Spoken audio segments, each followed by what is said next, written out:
Welcome to ReBloom, the podcast about reinvention, second chances, and rising into the next chapter of your life.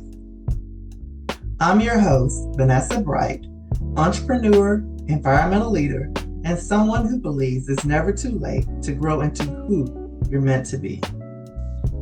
If you're rebuilding, rediscovering, or reclaiming your power, you're in the right place. Let's begin. Hello, ReBloomers. Today we have as our guest Hyacinth Tucker. That's a mouthful for me for some reason. She is the founder and CEO of the Laundry Basket. However, I know Hyacinth from a different business, and we'll get into that later. But first, I want to just welcome you to the show today. Thank you for agreeing to come on. Thank you so much for having me. I'm so excited.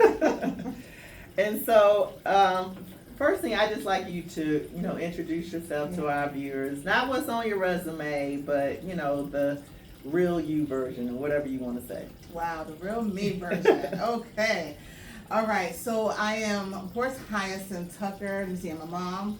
I am a wife. I'm a veteran, and of course, an entrepreneur, a serial entrepreneur. I see. Been in an entrepreneur world for over 2 decades now.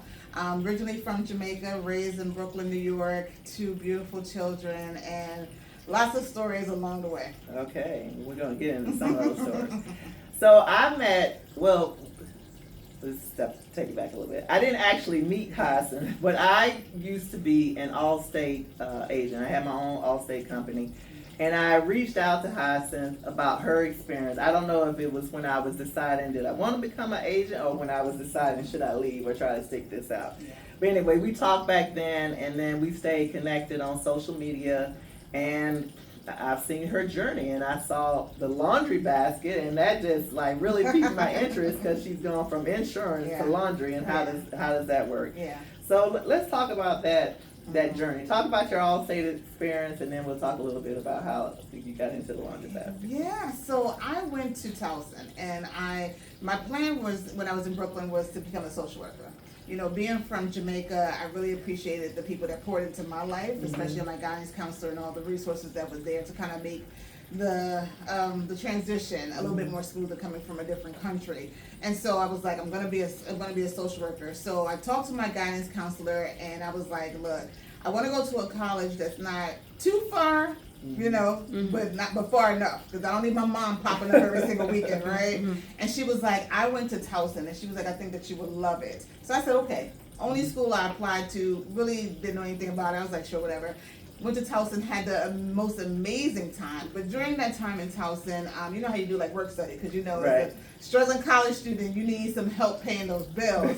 And so there was an insurance agency across the street, a nationwide insurance agency. So I was like, okay, let me go, and I'll get some money doing that, just to help out. But I actually really love doing insurance. So even though I still continued with my degree to continue to become a social worker, and then went on to get an MBA, I decided that I really wanted to continue along the insurance route.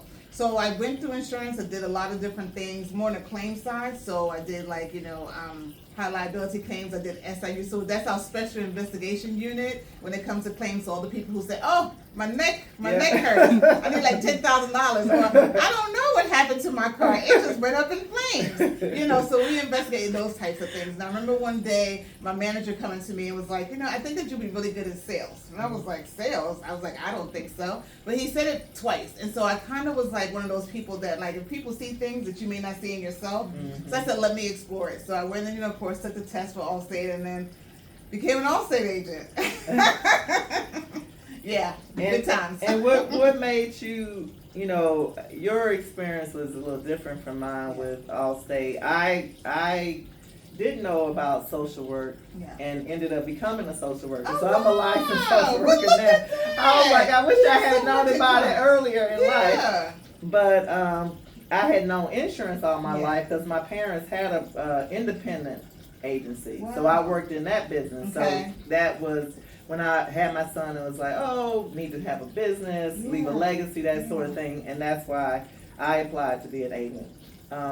It didn't quite work out like I thought it was going to be. Ended up selling it after a year. But I know you hung in there longer. So what was that experience like for you? And then how did you transition out into something else? Yeah, so it was definitely new and different. So, as we say, I started as a scratch agent. So, Right. you're talking about from zero. Yeah, me too. And I kind of had to build like I guess you would say like a brand around myself. So at that time, there weren't too many women. There weren't too many Black women. Yeah. And then being in my office was in Crofton, so Anne Arundel County. So I was like an anomaly. It was just like, you're an Allstate agent, so I would get that all the time. And, having to kind of fit into like a certain mold, right? Because it's insurance and it's Allstate, so you have to act away and do all the things. But, I really did enjoy it because I really felt like I was doing something for the community, which goes back to like why I wanted to be a social worker, right? I really felt like financial education and especially understanding insurance and like how it works for you, works against you, and all the things. Because they sign the paperwork, but they don't read any of that stuff, right? When it comes. No idea. And so that was like my thing. I'm like, I'm gonna be like that educator. So I would send out like monthly newsletters called Tucker Talk, and I would kind of highlight different things about insurance, like things that you should know. I would kind of lift up other business owners, area business owners, and so it became it really started to grow from the scratch. But I realized that what I really loved was that piece. So I didn't really love too much the part of like selling like, life insurance and stuff like that. That part was like, because, my personality, and still is, it's like, I'm more of a gatherer. They call it a gatherer versus a hunter. So a hunter is that person that's like, come find my stuff. And the gatherer is someone who kind of just, they make themselves of value, so people more come towards them. Mm-hmm. And so that is what I saw, was like more people were coming to me because they felt like they could relate to me as an insurance agent, and I'm sure you understand. And so, but that whole hard selling of like, you need to, this, the quotas, the this, the that, But so I decided that it wasn't something for me as well. So then I went and I sold it back to Allstate. And then I decided I wanted to go into events because I love events. I'm like the birthday person out of my group. I truly believe if you can't celebrate yourself, it's going to be hard for you to celebrate others. And so I love people coming together and doing that thing. So I opened up some event venues, and it was going well because, nothing else, people were partying. Right. So then I went to events. So actually it was Allstate and then events and then the Laundry Basket.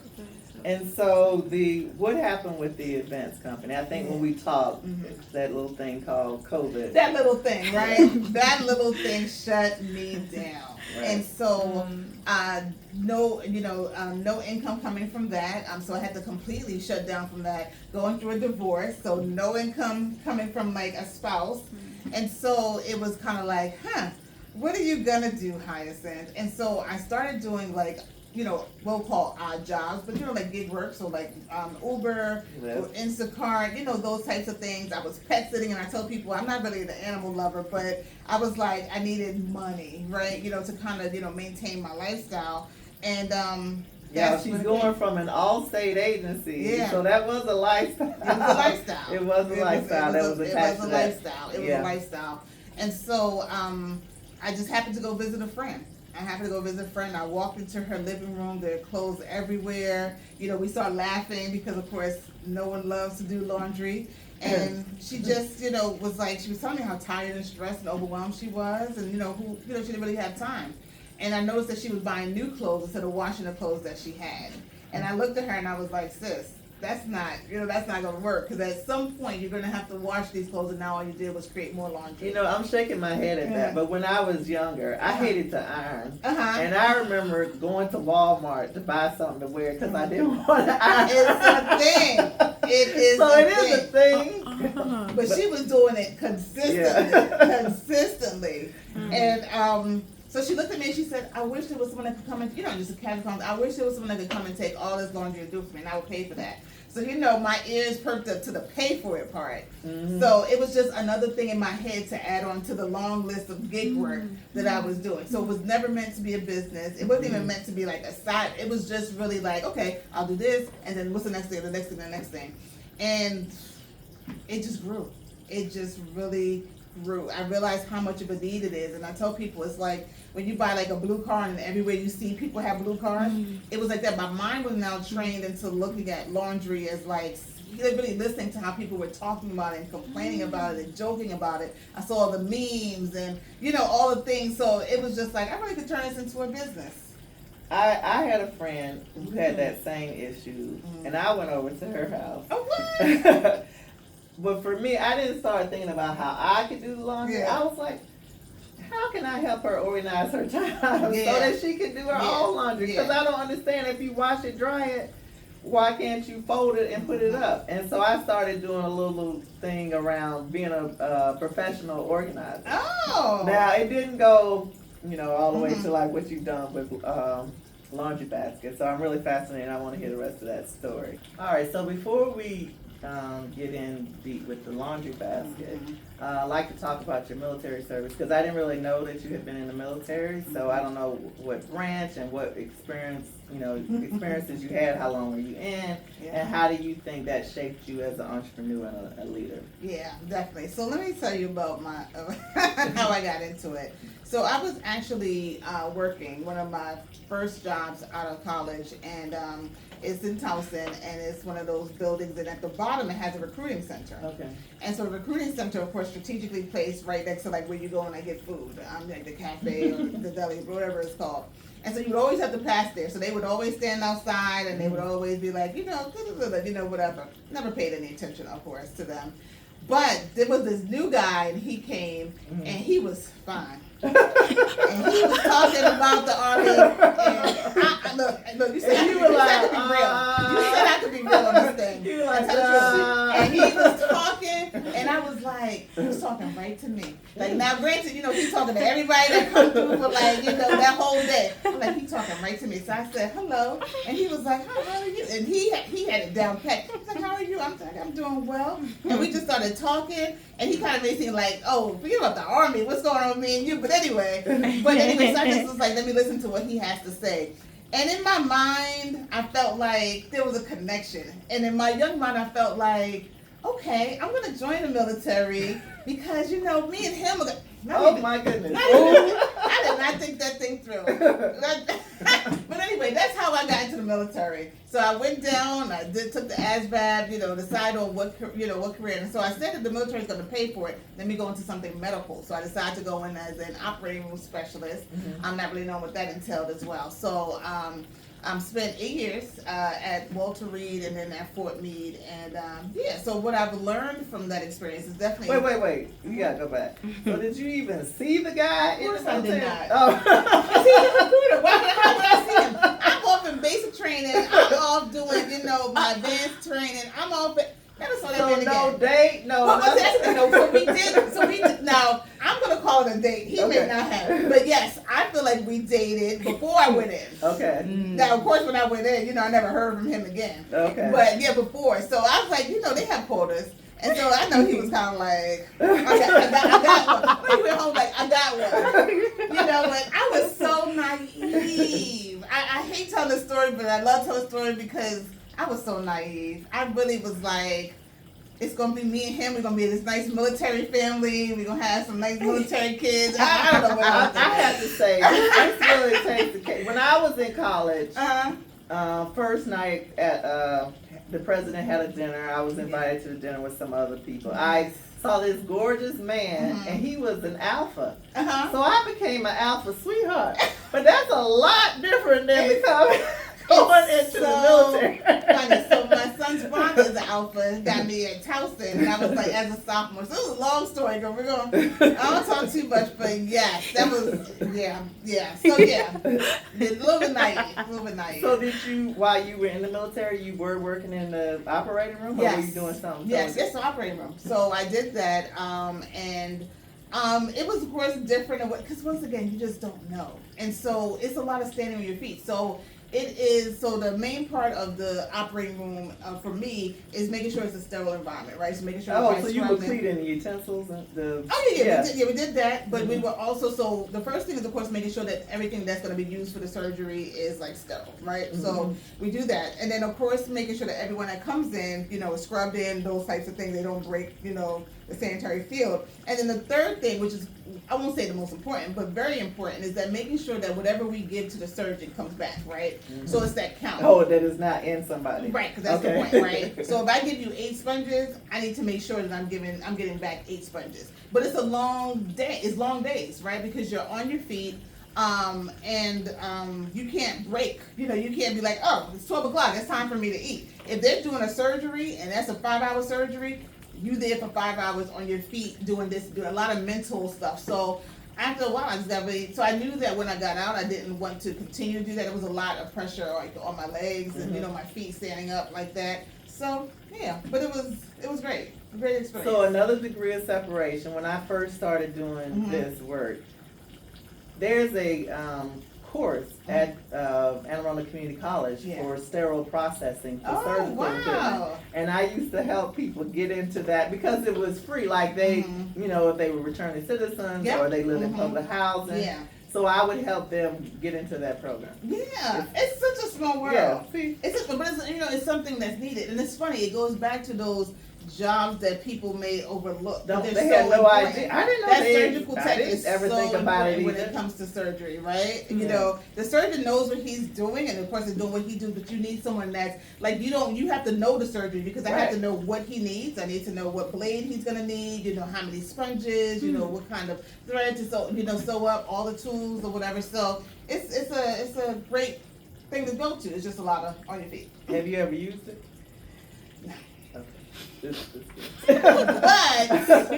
But I think going back to your question about how that has maybe, that attention to detail, that analytical mind, that mission forward type of person, like, I've learned a lot of that from the military, right? I've learned about, it's better to do as a group than as one, understanding that when you set your mind to something, like, that is what it's, so very focused, very analytical. And of course, some of that, comes from, the Allstate insurance thing. But so everything has made me who I am, the journey and everything like that. I totally get it. Yeah. Totally get it. All right, so let's talk about the laundry basket. Yeah. So we know how it started. Yes. So from the start, and now you're in 5 different states. You're in Canada. How did you move from doing your friend's laundry as a gig to creating a business and now having actually scaled the business? Yeah, so the first thing, of course, is realizing how big the problem is. So when we talk about when business plans, and people hate doing business plans, but it really gets you thinking about what it is that you want to do and the grand scope of the kind of scale. Is it something that is going to be like this me and my mama do, or is it something where hundreds and thousands and millions of people have a need for what it is that you're going to offer? And so that's what I saw. It was like I said, everywhere I went, people were saying, "Oh my gosh, I hate doing laundry," that type of thing. So once I started hearing more stories, it was like, how can we make this bigger? And then it was also called, we call it pocket share. So we're handling your clothes, which means that we also can handle your dry cleaning. We can also handle your alterations. So it made me think bigger of don't just do laundry, do dry cleaning, do alterations. And then not only work with one target market, but how do we work with so many other target markets that need the service? So now, of course, we have our busy professionals, our moms, we have our caregivers. So now that's our newest, biggest target market are people who are, taking care of course, children, but they also have elderly parents who are aging in place that just need that extra help. We work with businesses like gym, spas, hotels, retail, airlines, universities, public schools. We work with nonprofits, so as they get clothes donated, we launder them and we deliver them to our unhoused population. We work with the government on the local, state, and federal side. So we've been doing some things in the past 3 years. So did you hire a salesperson, or I know you have experience in sales from Allstate, but did you do all that selling yourself, or did you hire somebody? I am the person. You are the person. I am the person. So I started doing a lot of speaking, so at the beginning we did a lot of vending. Okay. So we would just meet people. But so for my industry, it is really about the know, like, and trust. So we say that all the time, but definitely in mine, because people really have to feel connected or feel some type of trust if they're going to give you their prized belongings, right? Because you're trusting me to not give it back to you the way that you gave it to me, but to give it to you better, right? Yeah. And then things that are very precious and dear to you that money can't rebuy. Because my son won't pack he won't check a bag at the airline because he doesn't trust them to get it back to him. It's a real thing. So it's the thing. It's a real thing. So it's like me being out there and being the brand, but also us having practices. Like, so we understand like the things that people didn't like in our competitors, which I think is very important too, is knowing what your competitors are doing and what they're doing very well and what they're doing not so well, right? And so one of the things was transparency. So people didn't like the per pound, because who knows how many pounds of laundry that is when you give it to them. And then it's like, wait, how did my bill get up to $242? Mm-hmm. So we started doing like per bag so that you know exactly what it is that you pay. Okay. You know, no extra fees, nothing that kind of surprises you, that type of thing. We made sure it was convenient. So some of our competitors, they only operate during certain times, certain days. Like they're telling you, okay, well, we're going to come to you on Monday between 4 and 6. That may not work for you. Mm-hmm. So we're open 7 days a week from 6 a.m. to 8 p.m. You know, so it's just like little things. We come not only to your home, but we can come to your work. Mm-hmm. You know, we've met people at the airport, you know, wherever it is that is convenient. And so I knew that I needed to scale and knew I needed to have people, knew I needed to have vans, that type of thing. But we'll talk, I guess, more about that. But yes, we've grown. So I'm just curious Mm-hmm. with the nature. That's why I have podcasts. Okay. But when you met them at the airport, Mm-hmm. were they coming, going? They just took dirty laundry to the airport? Can you explain that a little bit? We had someone, so this was a particular situation. So they were coming in they were coming back. No, they were coming into the area, and yeah, they had for some reason soiled some of their clothes, and so they kind of needed someone to kind of wash it and get it ready for them back to like their event. So yeah, we've had that. We've had people coming in for like a wedding, and they've like, you know, spilled something or something happened to the dress before they can wear it for the event. So we've had some emergency situations where we've had to meet at like odd times, odd places, that type of thing. So how does an all-state agent become a expert in laundry? Because wedding dress is different than just my regular streetwear that I give to you. Yeah. How does that happen? Yeah. So so I did decide that once I wanted to do this, and I decided I really want to do this as a business, I really decided I wanted to really get into it, right? Into textile care, sustainable use, you know, those types of things. So definitely a lot of training, a lot of, you know, we do a lot of thought leadership. So I write articles for like apartment therapy, Martha Stewart, good housekeeping on, you know, different things when it comes to laundry. So I've had like now the experience and the training and the know-how, but of course, you know, there's people in the industry who help me out as well. Right. So, you know, so sometimes things that, you know, I can't dry clean, so I have to take it to one of our partners that does dry cleaning. But when it comes to laundry, yeah, we're kind of. So is it like a laundry university? I know with Allstate we had weeks of training. Is there like a place that people go to really study how to So interestingly enough, there wasn't enough places. So we actually created our own. So we have the Laundry Basket Institute, which is in downtown Baltimore.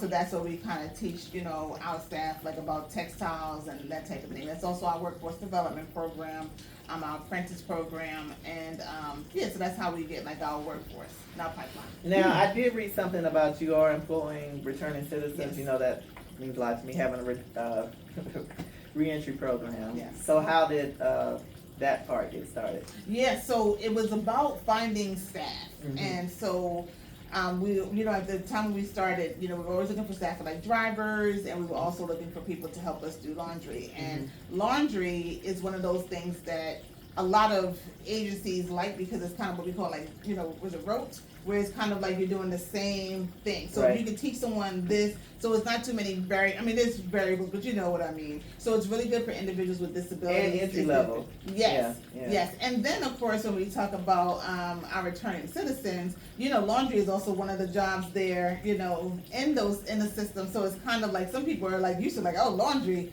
I was working there, you know, 5 years when I was in, you know, that type of thing. So it was a very easy thing to get them into, or driving, that type of thing. So is the, you said you do like seamstress work. Yes. I know they do that also. Exactly. And we want to actually do more with that. We actually want to start doing some training and some programming around teaching people about, you know, and then common things. I mean, it could just be hem, you know, some minor alterations, those types of things.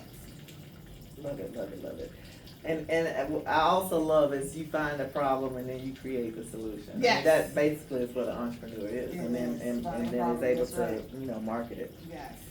So For women that are listening now and feel like, their time has passed them by, they had an idea in their 20s, 30s, but they're 50, what would you say to that person as a word of encouragement for them? Yeah. Whether it's for a business or it could be some other dream they had.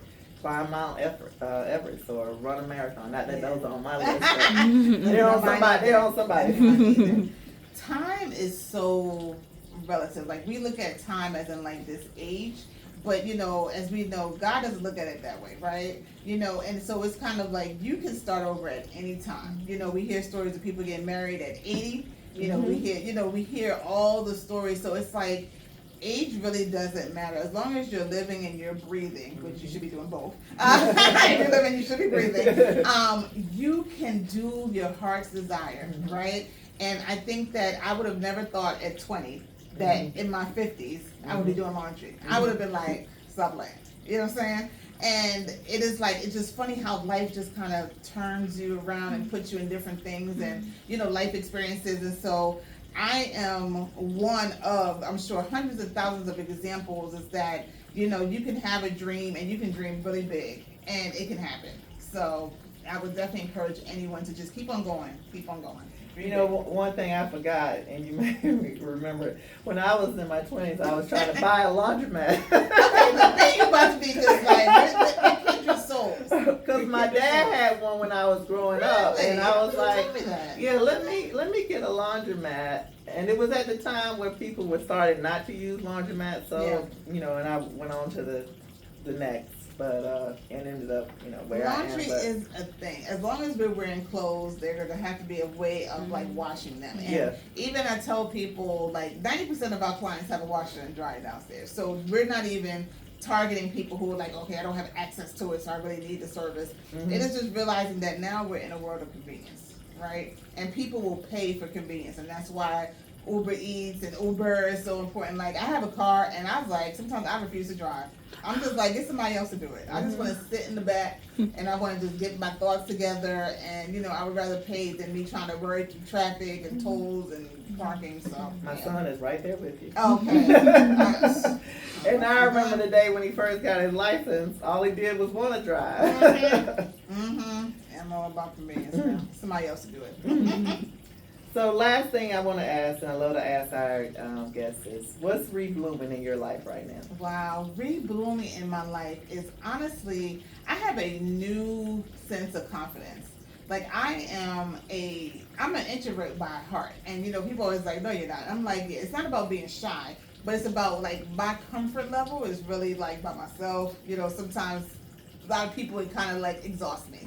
That's it. That's what I tell people all the time, because I'm the same way. Yeah. It's your energy. It's energy. Yeah, it takes to be social and to do all that. Exactly. It really drains you. It So does. Sometimes when I'm having to do that all day, I go home and I'm just like out like a light. Exactly. That's exactly. Whereas what I am. extroverts, they draw energy from that right, socializing. exactly. Like And, they're like sitting at home, like, where we gonna go?